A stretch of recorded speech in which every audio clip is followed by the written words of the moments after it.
In addition to the 7 classifications of sutra titles, the texts comprising the entire Tripitaka, or Buddhist canon, may be divided into 12 categories. 1. Prose lines. 2. Repetition of the meanings presented in the prose lines in short verse lines, makes the text easy to remember. 3. Predictions of Buddhahood. Although future Buddhas have not yet realized Buddhahood, the present Buddha predicts their eventual accomplishment and gives them each a name. 4. Interjections do not fit with the principles which come before or after them. They arise alone, like the short verses in the Vajra, Diamond, Sutra.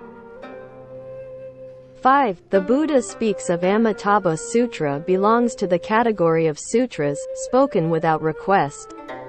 The sound hearer disciples were not ready to understand the doctrines of the Pure Land Dharma door, and the Bodhisattvas hadn't conceived of this method, or heard of Amitabha's vow to save all beings.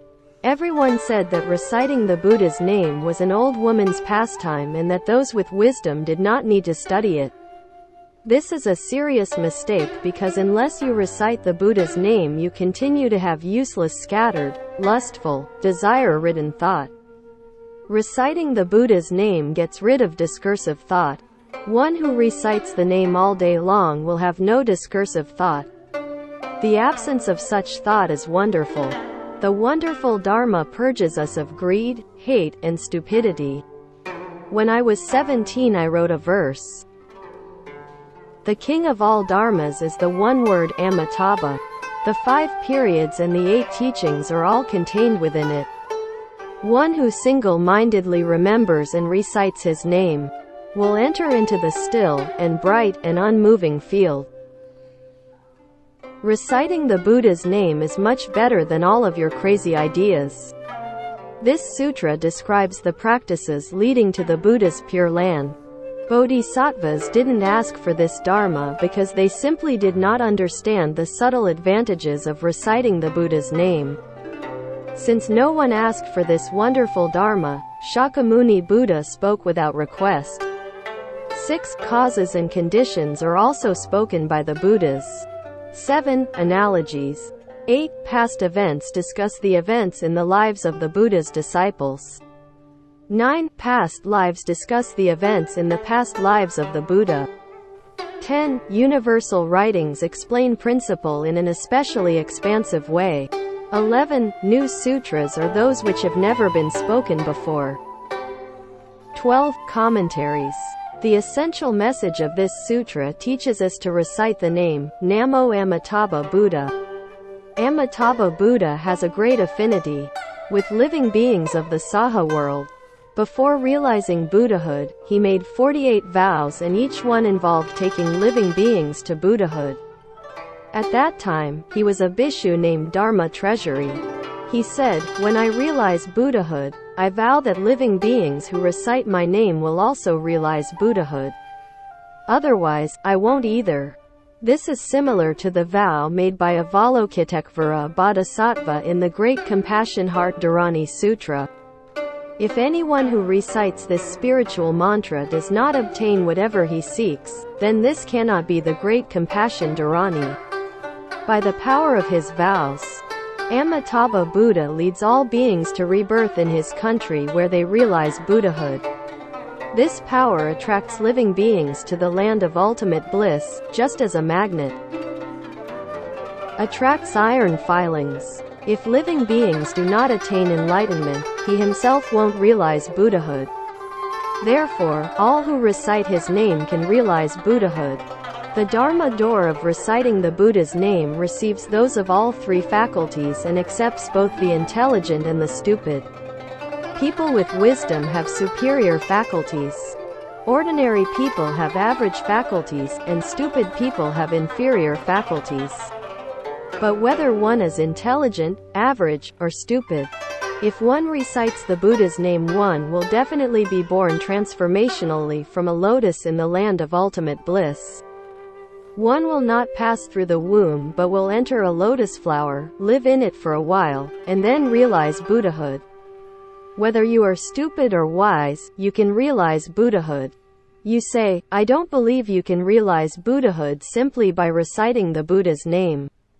It's too easy. It's like borrowing Amitabha's power to realize Buddhahood. You should not disbelieve this because a long time ago, Amitabha signed an agreement with us which said, after I realize Buddhahood, you can recite my name and do so as well. Since we signed our names, if we recite, we are sure to become Buddhas.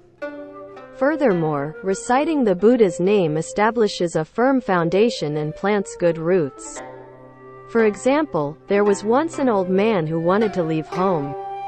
Although he was about 70 or 80 years old, couldn't get around well, and was aware of his impending death, he thought he could easily leave home and be a high master of Buddhism. When he arrived at the garden of the benefactor of orphans and the solitary, he found that Shakyamuni Buddha had gone out to receive offerings. His disciples, the arhats, opened their heavenly eyes and took a look at this man's past causes. Seeing that he hadn't done a single good deed in the past 80,000 great eons, they told him that he couldn't leave home. When he heard this, the old man's heart turned cold and he ran, thinking, if I can't leave home, I'll kill myself. Just as he was about to throw himself into the ocean, Shakyamuni Buddha caught him and said, "What are you doing?" "I wanted to leave home," cried the man, "but the Buddha wasn't at the garden. And the great Bishus told me that I couldn't because I have no good roots. My life is meaningless. I'm too old to work, and no one takes care of me. I might as well be dead." Shakyamuni Buddha said, "Don't throw yourself into the ocean. I'll accept you." "You will?" said the man. "Who are you? Do you have the authority?" Shakyamuni Buddha said, "I am the Buddha, and those Bishus are my disciples. None of them will object." The old man wiped his eyes and blew his nose. "There's hope for me," he said. The old man's head was shaved. He became a monk and immediately certified to the first stage of arhatship. Why? When he heard that he couldn't leave home, he had decided to drown himself. Although he didn't really die, he was as good as dead. "I've already thrown myself into the sea," he said, and relinquished all his attachment to life. He saw right through everything, won his independence, and certified to the first stage of arhatship. This bothered the Bishus. "How strange," they murmured, "the man has no good roots. We wouldn't let him leave home, but the Buddha accepted him and now he's certified to arhatship. People without good roots can't do that. Such a contradiction in the teaching will never do. Let's go ask the Buddha." Then they went before the Buddha, bowed reverently, and asked, "We are basically clear-minded. How could that old man without good roots certify to arhatship? How can the Buddha Dharma be so inconsistent?" Shakyamuni Buddha said, "As arhats, you see only the events of the past 80,000 eons ago. More than 80,000 eons ago, the old man was a firewood gatherer.